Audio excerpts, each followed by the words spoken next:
Bismillahirrahmanirrahim. Assalamualaikum warahmatullahi wabarakatuh. Alhamdulillahirabbil alamin wa bihi nasta'in ala umurid dunya waddin.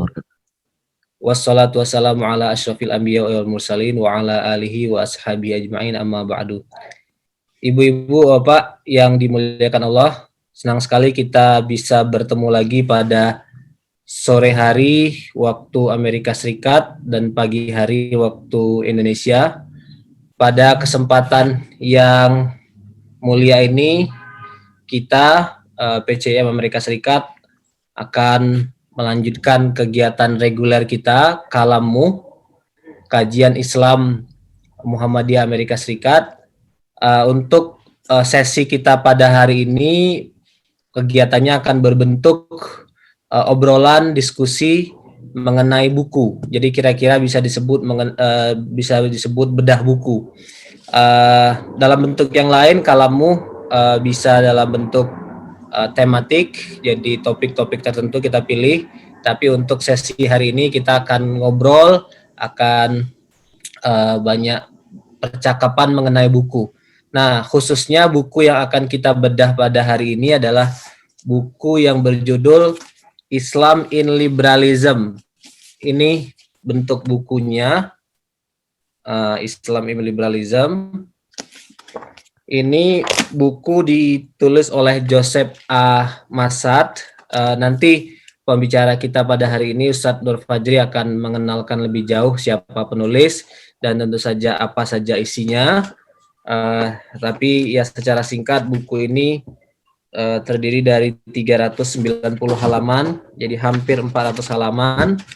Kemudian diterbitkan oleh The University of Chicago 2016, jadi relatif belum terlalu lama. Jadi waktu kita sore hari ini tidak panjang, hanya kurang lebih 1 jam ke depan. Dan untuk mempersingkat waktu, kita persilahkan kepada pembicara kita, Ustadz Nur Fajri. Tetapi sebelum beliau melanjutkan, perkenal kembali beliau ini, walaupun jamaah PCIM Amerika Serikat relatif sangat familiar dengan beliau, karena Ustadz Nur Fajri adalah pengajar atau guru tahsin di lingkungan PCM Amerika Serikat. Juga beberapa kali kita undang untuk menjadi pembicara di sesi Kalammu pada yang kita ada setiap Sabtu pagi waktu Indonesia. Kira-kira begitu perkenalan singkat. Oh ya, maaf, mungkin juga perlu disebutkan beliau ini mahasiswa pasca sarjana di King Abdul Aziz University. Kira-kira begitu ya, Ustaz Fajri? Ya betul, Kak. Betul. Ya, iya. Jadi beliau masuk pasca sarjana di King Abdul Aziz University di Jeddah di Saudi Arabia. Untuk mempersingkat waktu, kita persilahkan kepada Ustadz Fajri untuk menyampaikan presentasinya. Baik. Bismillahirrahmanirrahim. Assalamualaikum warahmatullahi wabarakatuh. Waalaikumsalam warahmatullahi wabarakatuh. Alhamdulillahirabbil alamin, bihi nasta'inu ala umuridin waddin, wassalatu wassalamu ala asyrafil anbiya'i wal mursalin, nabiyina Muhammadin wa ala alihi wa ashabihi ajma'in, amma ba'd. Mudah-mudahan suara saya jelas, Kiai. Jelas. Oke. Kiai Rafiq yang dirahmati Allah, juga para jamaah Muhammadiyah Amerika Serikat, dan juga para hadirin sekalian, netizen yang berbahagia. Insya Allah kita pada pagi hari ini waktu Indonesia Barat, karena posisi saya sedang di Indonesia, saya mengambil atau menumpuk liburannya, saya kodok jadi di semester ini. Dan posisi saya sekarang sedang berada di acara atau menjelang acara pendidikan kader Mubalik Muhammadiyah Kota Depok. Jadi ntar jam 8 saya ngisi, tapi jam 7 saya ngisi di Amerika dulu. Inilah salah satu rahmat dan nikmat dari Allah Subhanahu Wa Taala. Jarak itu jadi tidak begitu berarti. Alhamdulillahirabbil alamin. Dan topik kita pada pagi hari ini waktu Indonesia Barat dan malam hari waktu Amerika Serikat adalah tentang bedah buku, sebuah buku yang buat saya pribadi yang tidak begitu banyak, ya, atau bacaan saya dalam literatur bahasa Inggris tidak sebanyak literatur bahasa Arab. Buat saya pribadi ini adalah hal yang menambah khazanah keilmuan. Seperti itu, dan buku ini adalah buku yang disarankan oleh Kiai Rofik, guru kami, pembina kami, semoga Allah senantiasa menjaga beliau, tahun lalu. Yang kemudian saya senang sekali, walaupun betul saya tidak punya buku fisiknya, tapi saya beli original ya, beli e-booknya di Google Playbooks atau Play Store. Nanti juga para jamaah bisa dicari bukunya. Jadi jangan pakai bajakan, tapi pakai beli buku aslinya, dan tidak begitu mahal. Buku aslinya tidak begitu mahal, sangat terjangkau. Apalagi mengingat nilai yang begitu besar dari buku ini. Oke, langsung saja saya tampilkan slide-nya. Jadi buku ini kurang lebih sudah hampir 10 bulan ya saya kenal buku ini, dan juga penulisnya pernah membedah buku ini beberapa kali, ada di YouTube. Oke, sudah kelihatan belum? Sekali lagi. Oke, sudah kelihatan? Have you seen it? Ya, sudah. Baik. Islam in Liberalism. Oke. Next. Joseph Massad penulisnya, mungkin kita sebut saja Profesor Massad. Beliau ini orang Arab, tapi domisili dan kewarganegaraan Amerika Serikat. Lahirnya di Yordania, dan beliau berasal dari keturunan Palestina. Dapat PhD-nya dari Columbia University, dan beliau juga pada akhirnya mengajar di Columbia University, di bidang modern Arab politics and intellectual history. Buku beliau cenderung banyak menyindir Barat sebetulnya, kalau pengamatan saya, ya. Desiring Arabs ini kaitannya erat dengan buku yang kita bahas. Jadi sebetulnya banyak poin yang merupakan pengembangan dari buku Desiring Arabs. Oke. Dan juga sekaligus juga di buku Islam in Liberalism nanti ada chapter terakhir itu tentang Palestina. Jadi juga seolah-olah ya, kita bisa sebut kalau kita baca buku Islam in Liberalism, maka kita seperti sudah membaca buku Desiring Arabs, kemudian buku beliau yang lain, The Persistence of the Palestinian Question, dan juga Colonial Effects. Jadi ini kelebihan buku ini, seperti meringkas buku-buku beliau yang lain. Next. Dan buku ini terdiri dari 5 chapter. Ini ada coretan dari mana ya? Waalaikumsalam warahmatullahi wabarakatuh. Oke, ada 5 chapter. Chapter yang ada introduction, chapter 1 kemudian tentang democracy offensive and the defenses of Islam. Jadi sederhana, nanti chapter 1 bicara tentang bagaimana sebetulnya hubungan antara Islam dan demokrasi, dan bagaimana kemudian kaum liberal Barat ya seperti memanfaatkan demokrasi untuk melakukan dan melancarkan kepentingan terhadap Islam. Ya tentu pandangan Islam terhadap demokrasi ada rincian. Tapi di sisi lain, Barat seperti memanfaatkan demokrasi untuk kepentingan tertentu di dunia Islam. Oke, kemudian chapter 2 itu tentang women and or in Islam. Jadi kaum liberal Barat ini betul-betul menyasar secara khusus segmen wanita, kita singgung. Dan memang demikianlah, bagaimanapun wanita adalah al-madrasatul ula in a'data sya'ban thayyibal a'raqi, demikian kata Syauqi. Kalau kamu menyiapkan wanita atau para ibu dengan baik, kamu menyiapkan generasi yang baik. Maka berarti mafhum mukhalafah dari syairnya Ahmad Syauqi tersebut adalah kalau wanita sudah dikorup, ya berarti akan muncul bangsa yang corrupted. Seperti itu gambarannya. Kemudian chapter 3 bisa kita tebak bahwa arah-arah liberal itu kemana? Ya arahnya terkait dengan isu-isu seksualitas. Ada kaitan besar dengan isu seksualitas. Maka kemudian beliau menyasar atau bahasan tersebut. Kemudian chapter 4 dan chapter 5, ini chapter 4 tentang psikoanalisis Islam dan sisi lain dari liberal. Oke, dan kemudian yang kelima adalah tentang tadi isu Israel dan Palestina. Karena bagaimanapun itu salah satu titik yang menjadi titik persimpangan antara liberal dan yang tidak liberal. Salah satunya di situ.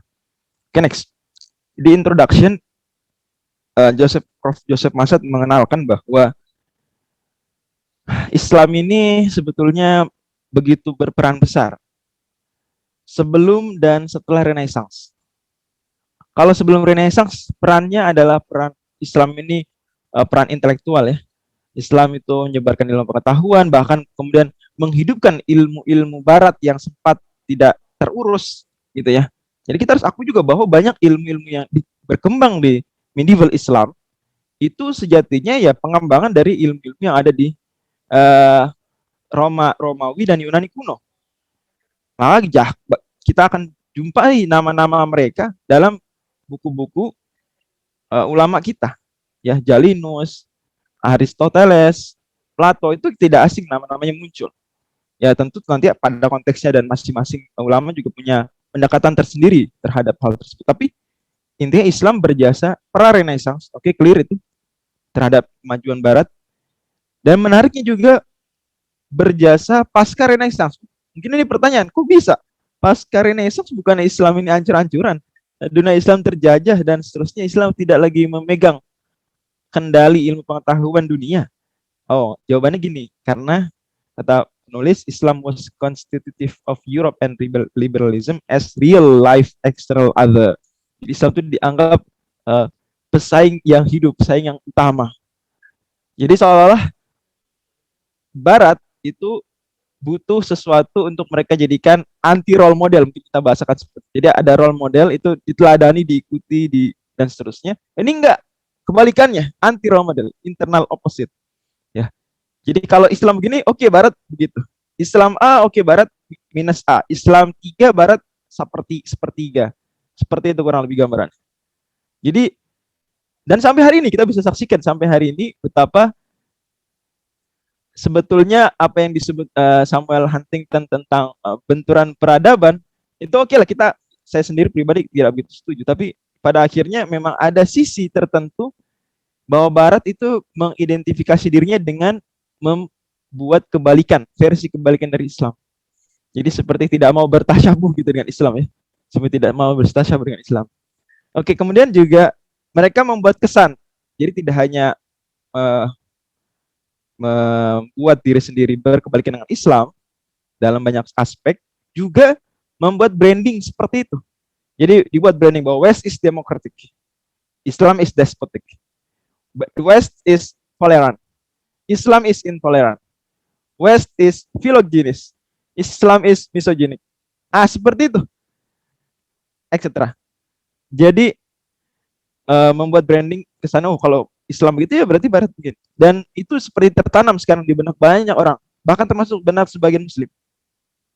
Beliau mengatakan di halaman 12, what I seek to understand in this is the intellectual and political histories within which Islam operated as a category of Western liberalism. Indeed. Kesederhananya tadi, simpulannya tadi bahwa para Barat berusaha membuat image yang berkebalikan dengan Islam, dan ini apalagi dengan penggunaan istilah-istilah yang menjurus tadi ya, itu seringkali berlebihan atau framingnya tidak tepat atau bahkan menuduh. Ya mungkin kalau kita bahasakan lebih jelas saja, Barat di banyak klaim-klaim tersebut menuduh atau tidak tepat menggunakan istilah, gitu ya. Jadi seperti beberapa bahkan tulisan-tulisan Barat di buku ini sebetulnya dicontohkan ya, beberapanya itu membuat cerita-cerita fiksi tentang dunia Islam yang membuat orang Barat ketika membaca cerita fiksi tersebut, ilfeel, tidak suka dengan Islam. Seperti tidak suka dengan dunia Islam. Sebaliknya, membuat cerita-cerita yang mengesankan Barat itu better, much better than Islam. Dan seterusnya. Okay, next. Itu introduction. Jadi kita bisa lihat ya bahwa dalam introduction ini penulis Profesor Joseph Massad berusaha memberikan gambaran bahwa dan juga isyarat bahwa kalau ada liberalis yang sifatnya keagamaan, oke, ya. Ini pasti, dan beliau juga sebutkan tegas di sini di buku ini, pasti kiblatnya adalah Barat. Ya, atau dalam banyak aspek. Pasti dalam banyak aspek kiblatnya adalah Barat. Dan seringkali liberalis agama tersebut mengklaim sedang membela maqasid syariah, tapi sebetulnya enggak. Pada akhirnya kita boleh istilahkan itu maqasid ghorbi ya. Pada akhirnya itu maqasid ghorbi ya. Pada akhirnya standarnya bukan maqasid syariah yang betul-betul original dari Islam, tapi sebetulnya adalah standar-standar Barat. Karena tadi, kalau kita pertahankan Islam begini, maka Islam akan A, B, C sesuai dengan image yang diinginkan Barat, yang di-framingkan Barat. Oke, lihat sini. Chapter 1 tentang demokrasi tadi ya. Nah, liberal Barat mengklaim bahwa Islam itu nggak demokratis. Tentu ya, istilah demokrasi di sini kita pahami dalam konteks yang positif ya. Karena seringkali memang demokrasi sendiri istilah, dan istilah ini bisa banyak difahami. Hanya saja dalam konteks tuduhan ini, demokrasi di sini mengakomodir kebebasan berpendapat, toleran terhadap perbedaan, dan seterusnya. Maka mereka mengklaim Islam tidak demokratis, itu maksudnya. Dan sayangnya, setelah menuduh Islam tidak demokratis dan bahwasanya Barat sangat demokratis, in fact, kata Prof. Joseph Massad, West also own many shortcomings on democracy. Sama, Barat juga nggak demokratis kalau standarnya begitu.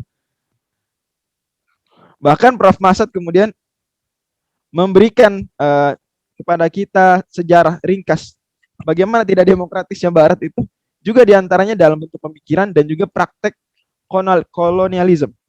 Jadi Barat tidak demokratis dari aspek pemikiran dan juga dalam aspek penjajahan fisik sejak abad 18 setidaknya, walaupun tentu praktek penjajahan sudah dilakukan Spanyol dan Portugal sejak abad 16. Okay, next. Di halaman 15 saya belum mengatakan, even those who would posit the origins of the European idea in the era of Charlemagne cannot ignore the role of Islam. Jadi sekalipun orang-orang Barat ini kemudian ya dia mengklaim idenya ini memang Barat seperti ini dan enggak, pada akhirnya Barat bisa seperti Barat yang sekarang itu dengan jasa Islam.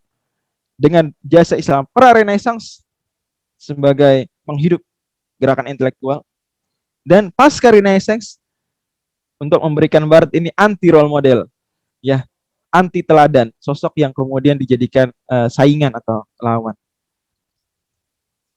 Bahkan nih dia sejak era Charlemagne sudah diakui ya. Ini Henry Pirenne beliau kutip, the conquest of Spain and Africa by Islam had made the king of the France the master of the Christian Occident. It is therefore strictly correct to say that without Muhammad, Charlemagne would have been inconceivable.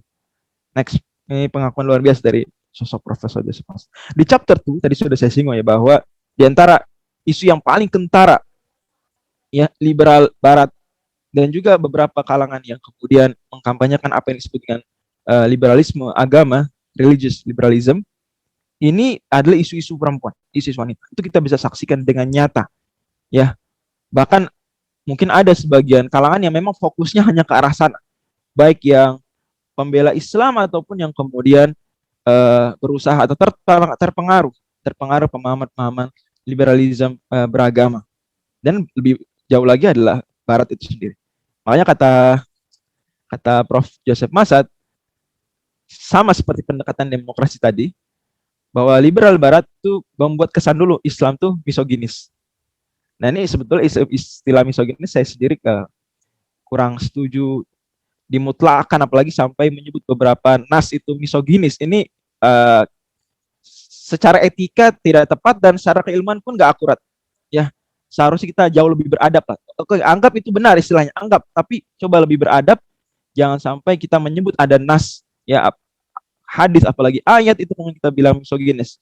Tapi ya pada akhirnya itu istilah yang dipopulerkan Barat bahwa Islam itu misoginis.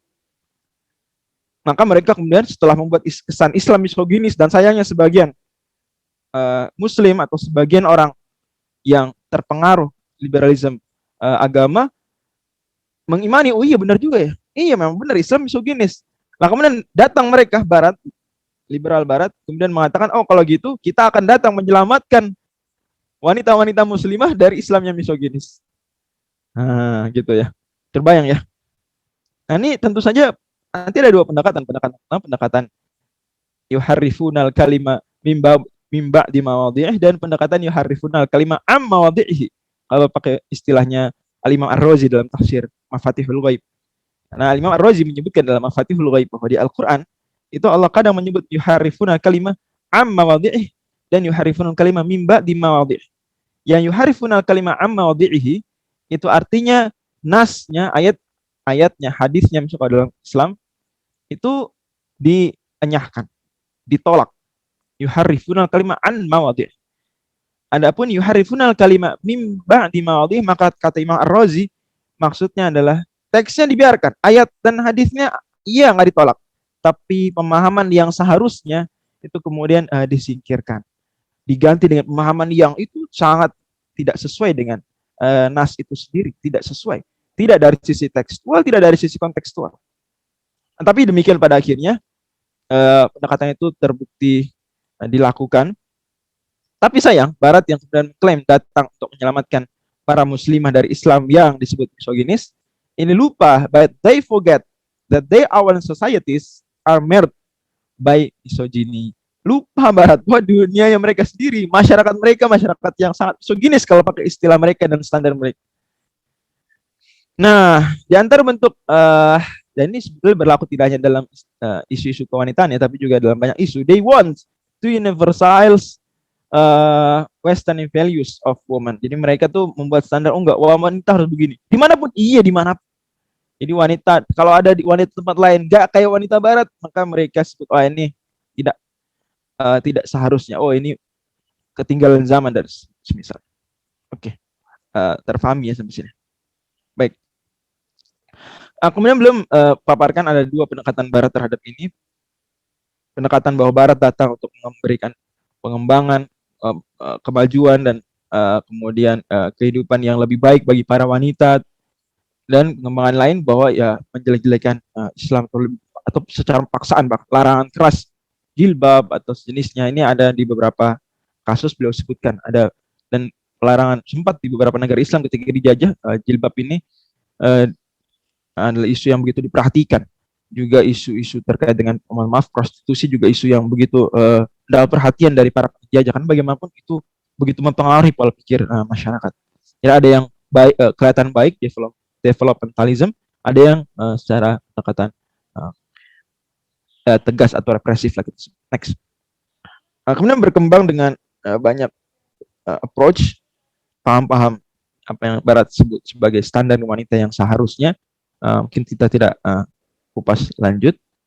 Oke, ini kutipan dari beliau halaman 123. Part of the ongoing self-making of the West today is its projection and championing of itself on account of the fictional equal position. Jadi, Masya Allah di sini Prof. Jasa Masad menyebut bahwa itu fictional sebenarnya, equal position antara women and men itu sebetulnya fictional.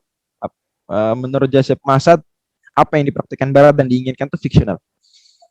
Dan sayangnya ya seperti tadi, bahwa mereka selalu mengkontraskan, membandingkan, oh di Barat begini, wanita ya hebat, berkembang dan seterusnya, bandingkan coba dengan Islam Timur. Lupa mereka, kata Prof. Masad di bukunya, bahwa pada akhirnya wanita di Islam sebelum penjajahan jauh lebih maju daripada wanita di Barat hari ini. Jauh lebih modern, jauh lebih merdeka. Ya, yang bikin wanita-wanita di dunia Islam seperti tidak merdeka, terkungkung dan sejenisnya, bukankah itu penjajahan? Bukankah itu ulah Barat juga? Bukankah sebelum Barat datang menjajah dunia Islam, sudah banyak ulama-ulama Islam mengajar di masjid-masjid, kita bisa lihat itu. Barat datang, justru Barat datang membawa apa yang sebetulnya jahat terhadap perempuan. Kemudian membekas satu itu di banyak dunia Islam, kemudian dituduhlah, oh itu Islam kerjaan itu kayak gitu. Padahal kerjaan Barat. Next. Dan kemudian belum menyinggung juga tentang bahwa banyak ya standar-standar kemajuan perempuan yang dibuat Barat itu pada akhirnya adalah peninggalan dari kolonialisme, gitu. Dan menariknya tadi kan saya singgung bahwa sebetulnya penindasan terhadap wanita di banyak dunia Islam itu efek dari penjajahan Barat. Tapi ketika itu terjadi di dunia Islam, maka ada banyak akademisi Barat atau setidaknya politisi mereka yang kemudian membuat framing bahwa apa yang terjadi di dunia Islam itu efek fikih, efek Islamic law, Islam jurisprudence, bukan efek aturan-aturan Barat yang tadi jahat dan diskriminatif terhadap wanita. Ini kezaliman yang lain.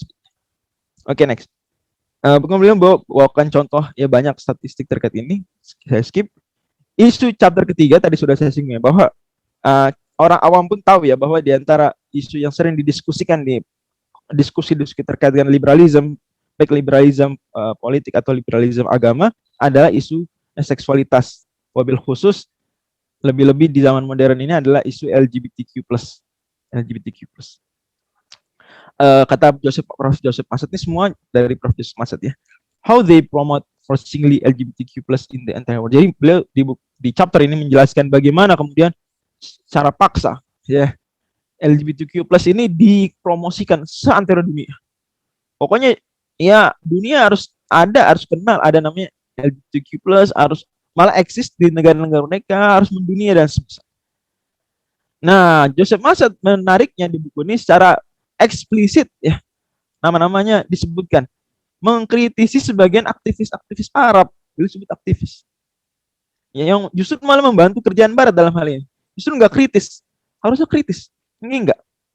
Nah ini malah justru menjadi agen dalam tanda kutip Barat sendiri. Kata beliau nanti ya saya kutip. Nah ini saya bilang bahwa this chapter is very similar with his book Desiring Arab. Ya, jadi nanti chapter ini pengembangan atau juga di sisi lain ringkasan nih dari buku judulnya Desiring Arabs. Dan beliau mengutip dari Edward Said, penulis Orientalism yang sangat-sangat terkenal, yang mungkin salah satu tajdid ya di dunia Orientalism. Kayak Rafiq, betul nggak? Setuju nggak? Edward Said ini salah satu mujaddid ya di dunia akademisi Barat nih, Edward Said, masya Allah. Beliau bilang imperialism is the export of identity. Ini kata-kata penting banget, kata-kata emas. Bahwa pada akhirnya tadi sudah disinggung tentang demokrasi, tentang wanita, sekarang LGBTQ+, semua pada akhirnya ada unsur penjajahannya, dan penjajahan pada akhirnya adalah mentransfer identitas Barat ke dunia Islam, identitas liberal Barat ke dunia Islam. Oke. Ini senada ya dengan apa yang saya singgung sebelum-sebelumnya. Oke, di chapter 4 beliau sebut tentang penulis-penulis psikoanalitik. Ini beliau ini eksplisit lagi nih, menyebut nama-nama tokoh-tokoh Barat, tokoh-tokoh Arab. Jadi beliau kemudian mengkritisi secara jelas banyak penulis-penulis Arab yang justru membantu Barat dalam menyebarkan ide-ide tidak baiknya, gitu ya, pemahaman liberalnya. Dan ini berarti mirip seperti yang dilakukan oleh Prof. Wael Halak. Nah, Bapak ini saya singgung bahwa di Prof. Wael Halak dalam buku beliau History of the Origin of Islamic Law, legal Islamic Law, apa ya istilah? Pokok sejarah hukum Islam, apa judulnya Prof? Rafiq, History Legal ini buku sempat saya baca ya, History of Islamic Legal Theories. Saya baca waktu ini awal-awal lulus S1. Saya mungkin di antara akademisi Barat yang saya gandrungi bukunya awal lulus S1 adalah Wael Halak ya. Wael Halak, dan beliau di buku History of Islamic Legal Theories ini menyebut secara khusus beberapa nama sebagai tokoh liberal Islam, beliau sebut demikian ya, tokoh liberal Islam ya.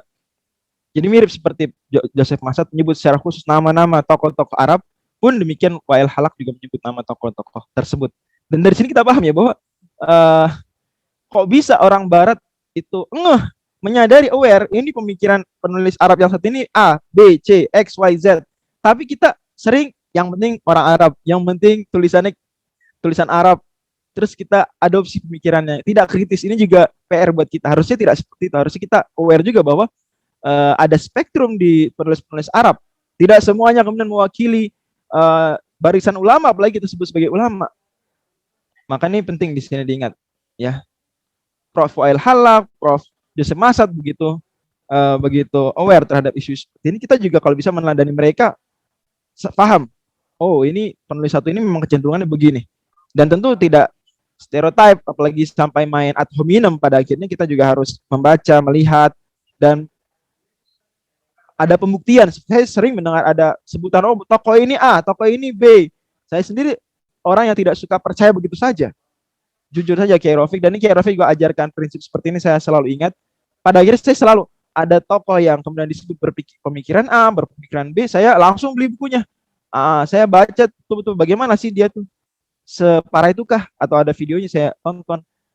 Yang pada akhirnya itu bukan tujuan utama. Dunia akademik membutuhkan lebih daripada sekadar mengkritisi tokoh-tokoh dan pemikiran-pemikiran. Ada kerja-kerja lebih besar daripada itu semua. Tapi intinya di sini pelajarannya adalah bahwa kita bagaimanapun jangan sepolos itu. Kita coba kritis. Next. Nah ini poin besar nih, ya. Ini cakep bener. Kalau bahasa orang Depok cakep bener. Kata beliau, for him, untuk si penulis Arab liberal ini, walaupun dia menulis buku yang tadi saya singgung berbahasa Arab di Indonesia, tapi kata Prof. Joseph Masad, for him the only tolerable Islam is a liberal form of Islam. Menurut penulis-penulis, beliau sebut salah satu tokoh, dan beliau sebut bahwa ini pemikiran dia, bahwa menurut dia Islam yang toleran itu cuma satu, yaitu Islam yang terliberalkan. Is a liberal form of Islam that upholds all the liberal values of European maturity. Dan ini bahaya kalau sampai seperti ini. Makanya saya sendiri dan kita semua kalau bisa benar-benar menjaga kemurnian Islam. Tidak perlu kita membuat ada Islam toleran, Islam tidak toleran, Islam A, Islam B. Udahlah. Inna dina indallahil Islam. Huwa sammakumul muslimina min qablu wa fi hadza. Karena ada, kata Prof. Joseph Masad, ada sebagian kalangan yang memahami dari istilah Islam toleran adalah apa? Bahwa the only tolerable Islam is a liberal form of Islam that upholds all the liberal values of European maturity. Dan seterusnya bisa dibaca. Sebaliknya, menyebut ada kalangan tertentu, ya, yang disebut whose values are said to oppose liberal values, ya, even when they do not, ya, meskipun sebetulnya enggak, tapi dikesankan di frame bahwa ada yang membuat Islam toleran. Sebaliknya ada Islam lain, gitu ya. Ada Islam lain yang kemudian di-framingkan berlawanan dengan semua hal-hal yang baik dari Barat, sehingga kemudian dibilang intoleran. Ini jangan sampai kita terjebak pada hal seperti ini. Ya betul, mungkin kita maksudnya baik, barangkali kita maksudnya baik. Semoga Allah Subhanahu wa taala membalas niat baik tersebut, tetapi jangan sampai niat yang baik justru malah kita menempuh jalan yang tidak baik. Oke? Next. Chapter 5, last but not least, adalah tentang Palestine dan Israel. Di sini beliau menyinggung, dan ini beliau tentu ya pakar sekali di pembahasan ini, sebab beliau adalah keturunan Palestina. Prof. Joseph Masad di sini membahas tentang adanya kesalahan klasifikasi ini, Masya Allah. Apa tuh kesalahannya? Itu membagi Semites dan Aryans. Ini salah seperti ini. Beliau paparkan bagaimana salahnya. Kemudian beliau menyalahkan Barat. Kok Barat bisa sih? Katanya demokratis. Katanya A, B, C yang tadi semua diklaim itu semua adalah hal positif di Barat. Sebaliknya menuduh Islam tuh X, Y, Z yang jelek-jelek, kebalikannya. Tapi kok dalam isu penjajahan Israel kok bisa Western liberals justify Israeli oppression? Kok bisa? Kok bisa? Ini beliau kritisi, dan bagaimanapun pada akhirnya itu adalah efek dari mental Barat yang sebelumnya, di abad-abad sebelumnya, memang mereka penjajah. Ya, tentu saja penjajah, ya sulit untuk menghilangkan apa ya, kalau kata Imam Ghazali dan Al-Mustasfa, orang kalau sudah terbiasa sesuatu itu agak sulit meninggalkannya. Imam Ghazali waktu itu dia minta maaf kalau di buku beliau banyak manha mantiki dan falsafinya dan kalaminya di buku usul fikih. Beliau minta maaf karena kata beliau susah, saya udah terbiasa hidup dan berbahasa berdialog dengan narasi-narasi seperti itu susah. Bahkan di usul fikih pun Imam Ghazali akan nampak sisi mantiki, kalami, dan falsafinya. Walaupun beliau lebih tentu mantiki dan kalami yang kuat, ya, falsafi beliau justru kritisi, tapi ada beberapa sisinya. Ini Barat juga seperti itu, kata beliau. Barat juga pada akhirnya justru malah kok masih ada bekas-bekas efek-efek pemahaman penjajahan. Nah, ini beliau kutip juga dari Edward Said. Barangkali saya skip saja, langsung saya tutup. That's very kind of you. All knows best, and thank you for your attention. Wallahu a'lam. Wassalamualaikum warahmatullahi wabarakatuh. Waalaikumsalam warahmatullahi wabarakatuh. Terima kasih Ustadz Fajri untuk presentasinya yang saya kira sangat menggambarkan kontur atau isi buku dari buku yang sedang kita bahas ini. Jadi tadi sebagaimana sudah dipresentasikan ada 5 bab. Tentu saja maksud dari acara ini adalah memberikan overview, karena keterbatasan waktu dan bukunya tebal, kita tidak akan mampu mendiskusikannya secara detail. Tujuan kita adalah mendorong para pemirsa, para pendengar untuk membaca sendiri bukunya, dan saya harap tadi yang digambarkan oleh presentator kita Ustadz Nur Fajri sudah sangat representatif dan memberikan kita bayangan apa saja yang ditulis oleh penulis Joseph Massad dalam buku ini. Ada hal menarik yang bisa kita garis bawahi. Yang pertama tadi disebut beberapa nama, misalnya nama WLB Halak. WLB Halak ini dikenal sebagai sarjana yang mendirikan satu pendekatan gitu, pendekatan namanya pasca kolonial atau post kolonial, kritik pada legasi-legasi kolonialisme dalam ilmu pengetahuan. Nah, dalam beberapa hal ada banyak kesamaan antara Edward Said, kemudian Joseph Massad, dan satu lagi tadi juga sudah disebut WLB Halak. Mereka yang pertama sama-sama berdarah Palestina, ya. Jadi Halak, kemudian Massad dan Edward Said semuanya orang Palestina, walaupun si Joseph Massad ini sebenarnya lahirnya di Jordania tapi ancestors-nya dari Palestina. Kedua, ya mereka menempuh pendekatan yang sama, kritik kepada legasi kolonialisme, legasi orientalisme dalam studi Islam. Dan yang tentu saja yang menyatukan ketiga tokoh ini adalah pandangan kritis kepada dunia barat gitu melalui bidang masing-masing. Edward Said kita tahu bidangnya sastra, kemudian WLB Halak concern awalnya adalah teori hukum Islam, fikih dan usul fikih, walaupun belakangan juga masuk ke dunia pemikiran politik Islam, masuk ke dunia pemikiran secara umum, dan Joseph Massad ini history of idea. Jadi fieldnya adalah sejarah ide, sejarah konsep gitu. Nah, itu hal yang menarik yang bisa kita tarik dari presentasi Ustadz Nur Fajri tadi. Kita punya 20 menit untuk diskusi. Kita buka sesinya untuk semua peserta memberikan komentar, pertanyaan, tanggapan untuk diskusi kita pada hari ini. Silakan.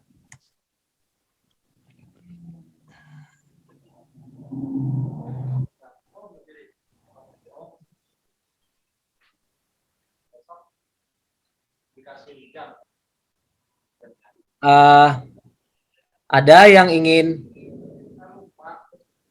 masuk ke sesi komentar, pertanyaan?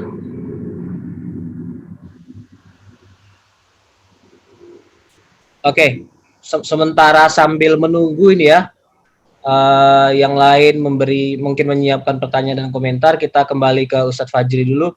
Kira-kira Ustadz Fajri, dari pembacaan antum terhadap buku ini ada kira-kira apa kelemahan dari buku ini? Jadi kan kalau kita review buku, kita biasanya selalu melihat di samping mendeskripsikan kelebihannya, audiensnya siapa, juga apa aspek-aspek yang perlu kita kritik gitu. Dari pembacaan antum untuk buku ini kira-kira di mana nih dimensi kritiknya?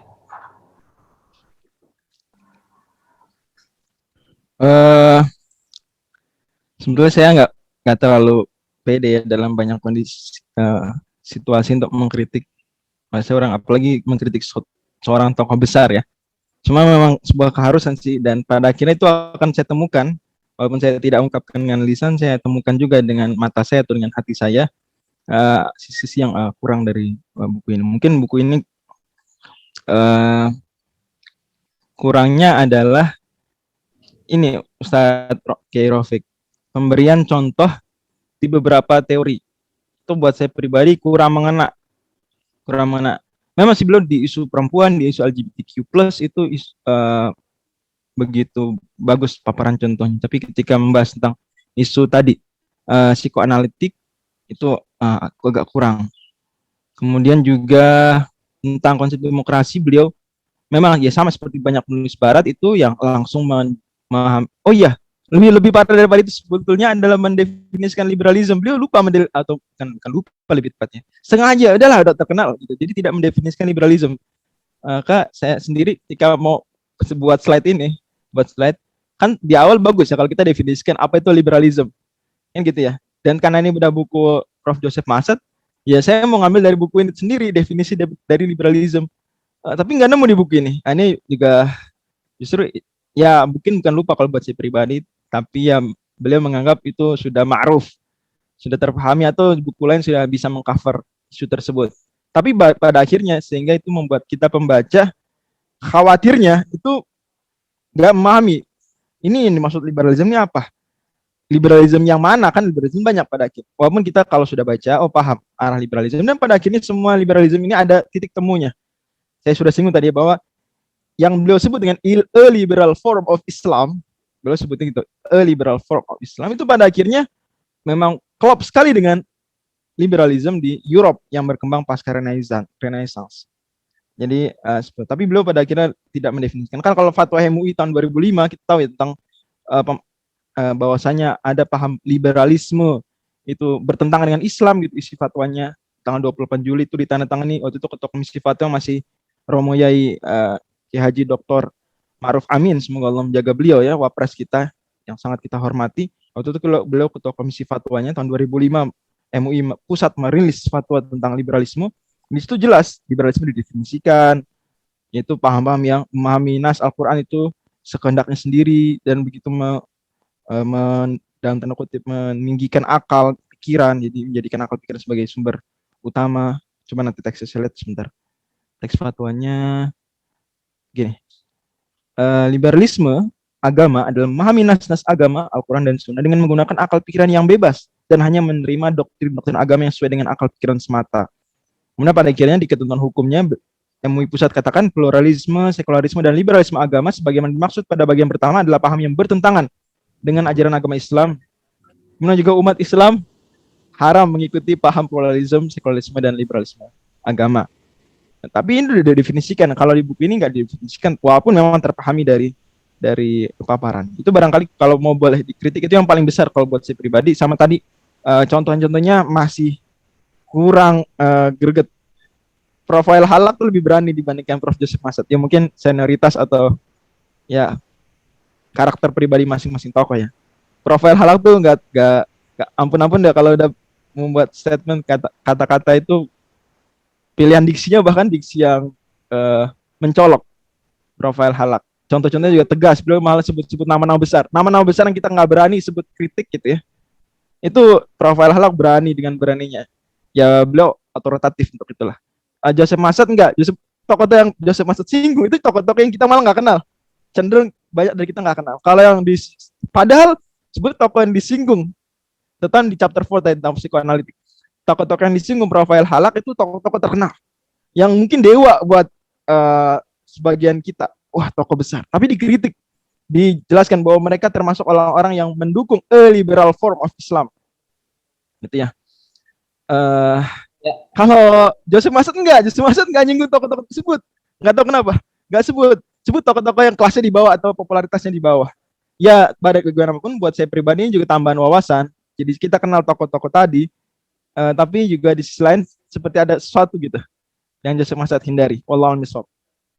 Baik, ini jadi catatan bagi kita yang akan membaca buku ini. Jadi salah satu kelemahannya adalah faktor definisi liberalisme yang tidak begitu clear. Jadi ada satu, liberalisme sebagai sebuah kategori umum itu apa? Sebagai sebuah paham yang lahir di Barat. Kemudian lalu lompat kepada kategori Islam liberal. Nah, dua-duanya saya kira itu tidak begitu jelas didefinisikan. Dalam sebagai sebuah paham filsafat, liberalisme tentu saja ada pengertian, ada schools of thought, ada aliran-aliran, ada kecenderungan-kecenderungan, dan kemudian ketika dia diberikan adjektif kata Islam, Islam liberal atau liberal Islam, itu juga memerlukan definisi yang jelas gitu. Nah, dimensi ini tidak begitu dielaborasi.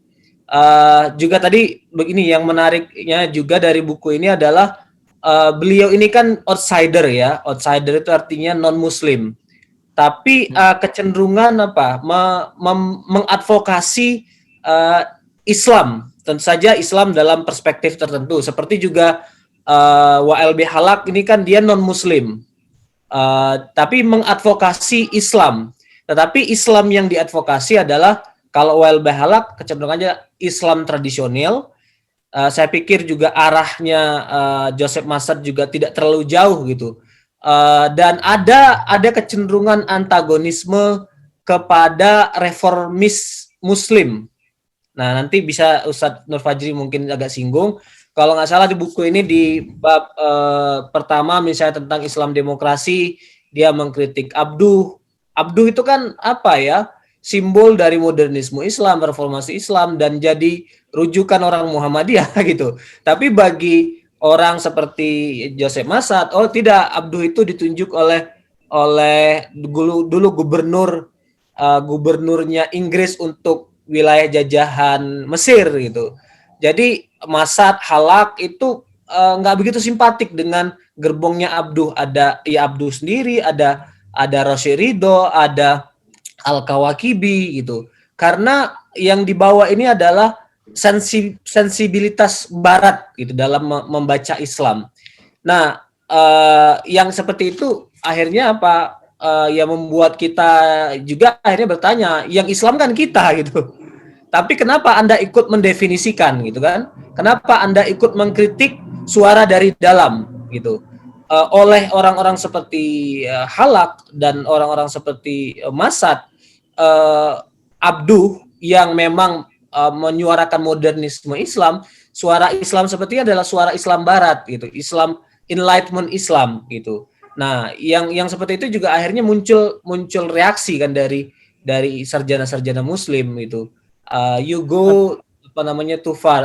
Anda terlalu jauh gitu mendefinisikan. Tapi Kiai Rofik nggak apa ya? Ya, jadi kita diskusi. Ya, jadi gini Kiai Rofik. Tapi sekalipun demikian, Profil Halak dan Prof. Joseph Massad tidak menggolongkan Al-Ustadzul Imam Muhammad Abduh, semoga Allah merahmati beliau, wafat tahun 1905, itu sebagai tokoh liberal. Ini poin penting. Ya, jadi di buku History of Islamic Legal Theories itu sendiri dibedakan. Pemikiran modernnya Al-Ustadzul Imam Muhammad Abduh itu sangat berbeda dengan pemikirannya yang tadi disebut dengan liberal form of Islam. Berbeda. Meskipun mungkin ada orang yang membuat istilah, oh ini sebetulnya pemahaman Al-Ustadzul Imam Muhammad Abduh di masanya liberal. Enggak. Dengan pemahaman bahwa liberal. Karena kenapa? Pada akhirnya Al-Ustadzul Imam Muhammad Abduh, apalagi baru-baru ini salah seorang ulama muda Muhammadiyah di Jogja, Ustadz Niki, itu baru menulis ya bahwasanya Al-Ustadzul Imam Muhammad Abduh justru tradisionalis. In some position gitu ya. Justru beliau lah yang menghidupkan turath. Itu artikel bagus sekali dan memang betul seperti itu adanya. Makanya profil Halak itu lebih mengistilahkan apa yang dibawa oleh Al-Ustadzul Imam Muhammad Abduh sebagai aliran utilitarianism. Gitu. Ya, jadi utiliter gitu. Jadi bukan liberal tapi utilitarianism gitu. Dan ini memang harus seperti itu, harus didudukkan, karena kalau enggak pada akhirnya bahaya. Dan Prof. Asmuni Abdurrahman, guru kita, juga belum nulis buku seperti mau membedakan modernisme, ya Islam modernis dengan Islam liberal. Beliau bagus sekali bukunya, di buku tentang liberal, memahami makna kontekstual dan liberal. Itu buku bagus sekali, terbitan Suara Muhammadiyah, bagus. Di situ beliau menjelaskan bedanya Muhammadiyah dengan Islam liberal. Ya, menarik diskusinya. Jadi Halak memang agak kritis kepada Abduh, tetapi istilah Islam liberal itu tidak muncul untuk menstereotip Abduh. Walaupun Massad pendekatannya beda. Masad secara spesifik menyebut nama Abduh kemudian Al-Kawakibi di dalam buku ini. Itu dan dianggap membawa apa namanya tadi cara beragama orang barat dalam Islam. Mas Rafiq ada pertanyaan di chat, sila. Oh iya iya. Oke, kita kita baca dulu ya, ada dua ini. Yang pertama dari Mbak Fariha, apakah ada perbedaan antara Islam modern dan Islam liberal? Ya, topik ini nanti walaupun tidak secara langsung dijawab oleh Joseph Masad, tapi silahkan nanti di komentar Ustaz Nur Fajri. Yang kedua, untuk orang awam, bagaimana kita mendeteksi kalau misalnya suatu uraian itu ada nilai-nilai liberalnya? Maaf, telat. Oke. Jadi dua pertanyaannya. Pertama, apa beda Islam modern dan Islam liberal? Kemudian bagaimana memahami karakter Islam liberal? Kira-kira begitu kalau saya tidak salah memahami pertanyaan Teh Keke. Silakan Ustadz Nur Fajri.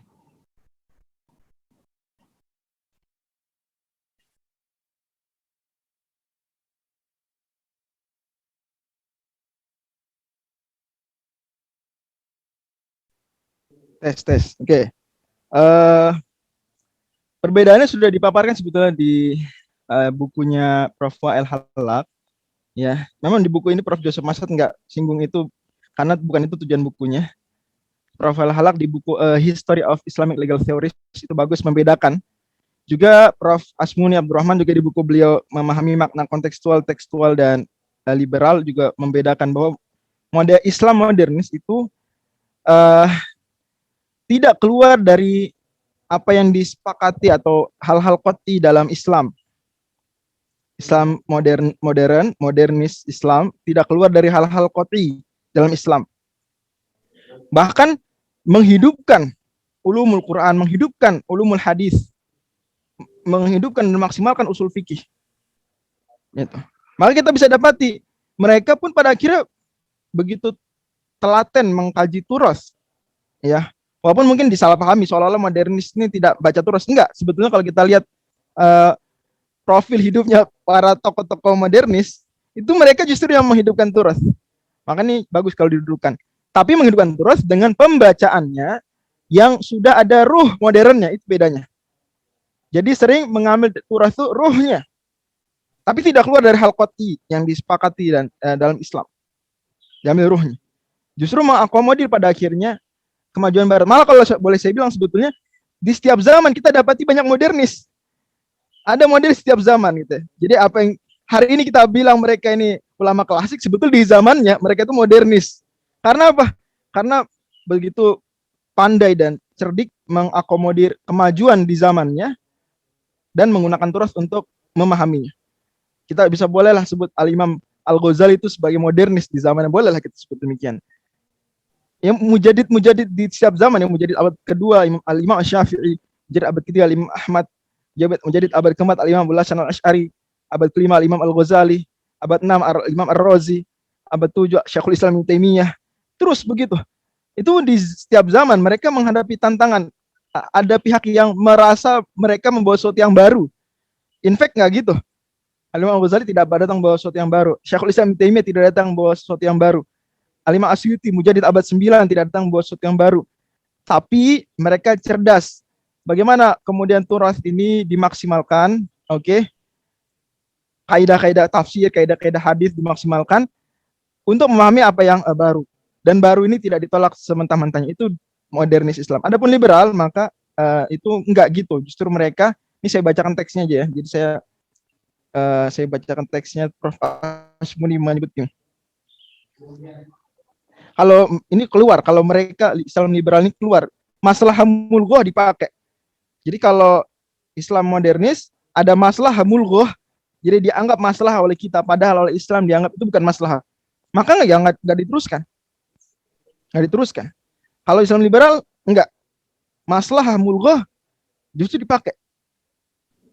Pada akhirnya jadi kiblatnya bukan maqasidus syariah. Yang tadi saya singgung di awal, boleh lagi disebut itu maqasid gharbiyah. Seperti itu di banyak kasus. Kayak kita lihat seperti Prof. Asmuni, yang ini sangat otoritatif mewakili Muhammadiyah karena beliau posisinya sebagai ketua majelis tarji dan juga perumus pokok-pokok manhaj tarji, kata beliau begitu.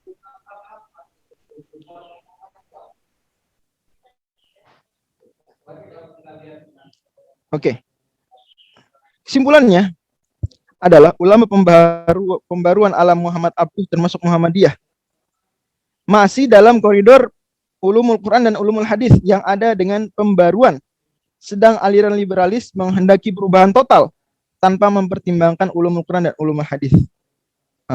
Itulah karenanya Muhammadiyah yang gerakan pembaruan itu tetap berusaha mencari jalan pendekatan baru ulumul Quran dan ulumul hadis dan kaidah-kaidah yang relevan.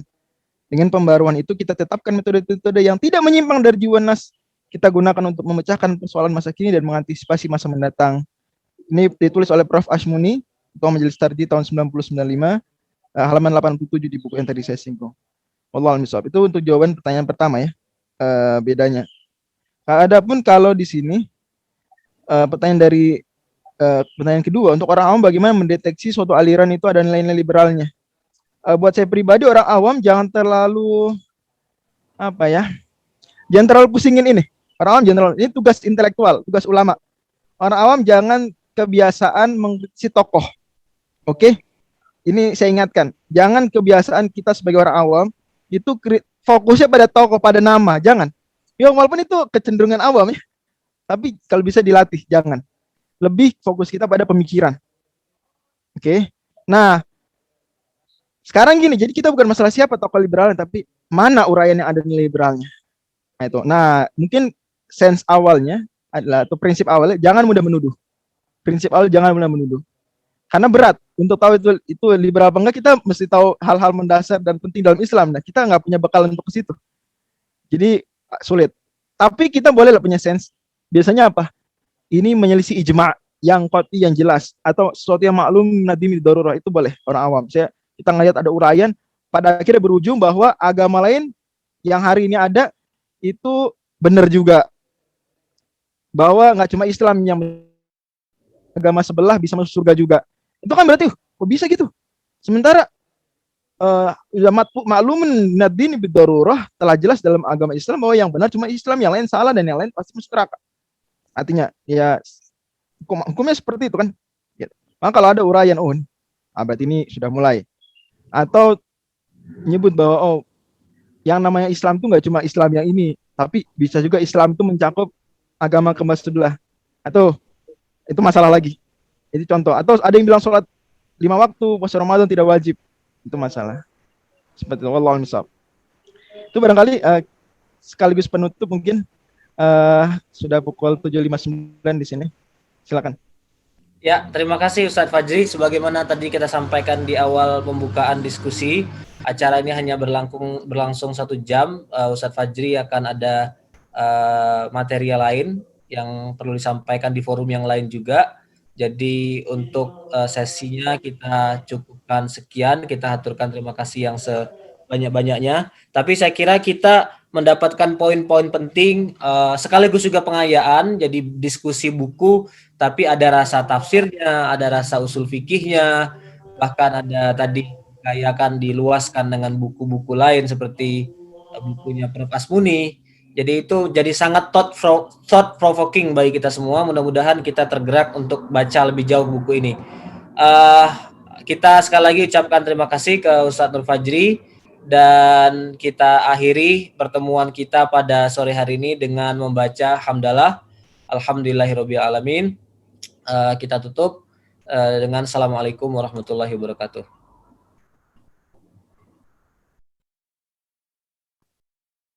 Ya. Assalamualaikum warahmatullahi wabarakatuh. Terima kasih banyak.